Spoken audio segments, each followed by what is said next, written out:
এই যুবক শোনো, তোমাকে বলছি, তুমি এইভাবে কিভাবে মুনাফিক বলছো? তুমি মুসলমান, তুমি ইহুদি খ্রিস্টানকে কি করে সাপোর্ট করো? তুমি বলছো যে আমি আর্জেন্টিনা, তুমি বলছো যে আমি ব্রাজিল, তুমি বলছো যে আমি জার্মানি। তুমি কতখানি ইমানকে নষ্ট করেছ?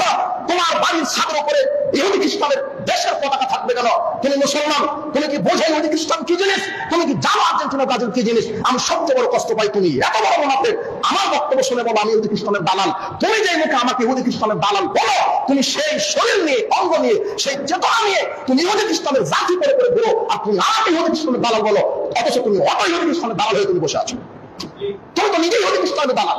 আমি তো কোনোদিন ইহুদি খ্রিস্টানের জার্সি পরিনি। আমার সামনে নিয়ে আসলে লাঠি মারবো, পেশাব করে দিব, ওর 5 পয়সা দাম আমার কাছে নাই। তুমি তার জার্সি পরে ঘুরো মানে? তুমি কত বড় মুনাফিক করছো ইমানের সাথে? তোমার বাড়ির ছাদের উপরে এইভাবে তাদের পতাকা থাকবে কেন?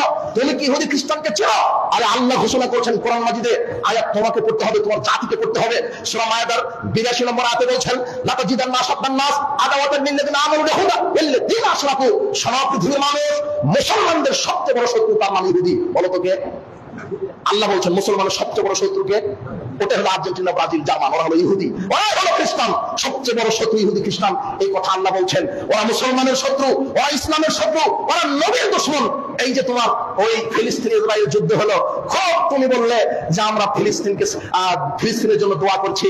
তুমি কি জানো ফিলিস্তিনকে ধ্বংস করতে ইসরায়েলকে কত ডলার, কোটি টাকা এই আর্জেন্টিনা, ব্রাজিল, জার্মান সহযোগিতা করেছে? তুমি কি জানো?